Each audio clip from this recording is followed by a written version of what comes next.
and then instantly transported back. I figured this would be long enough to warm me up, but not enough to harm me. What would actually happen? 800K, give or take. If you stayed there for a while, you'd be cooked to a cinder. But a nanosecond is not very long. It's enough time for light to travel about a foot. I'm going to assume you're facing toward the sun. In general, you should avoid looking directly at the sun, but it's hard to avoid when it takes up a full 180 degrees of your view.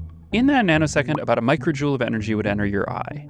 A microjoule of light is not a lot. If you stare at a computer monitor with your eyes closed, and then you open them and shut them very quickly, your eye will take in about as much light from the screen during your reverse blink as it would during a nanosecond on the sun's surface. Is there a word for that? Like a blink, but in reverse? I feel like there should be a word for that.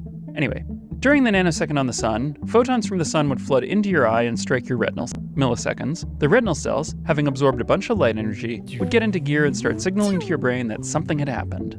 You would spend 1 nanosecond on the sun, but it would take 30 million nanoseconds for your brain to notice. From your point of view, all you would see is a flash. The flash would seem to last much longer than your time on the sun, only fading as your retinal cells finally quieted down. The energy absorbed by your skin would be minor, about 10 to the minus 5 joules per square centimeter of exposed skin.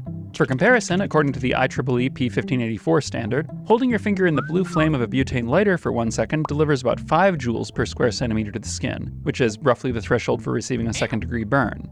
The heat during your sun visit would be 5 orders of magnitude weaker than that. So other than the dim flash in your eyes, you might not even be wrong. The sun's surface is relatively cool. It's hotter than like a second there.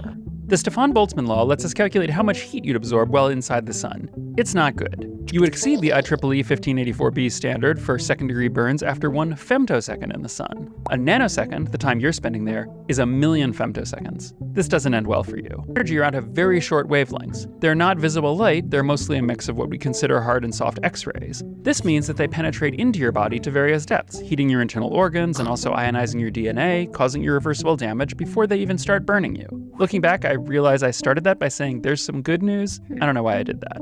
Don't spend a nanosecond inside the sun.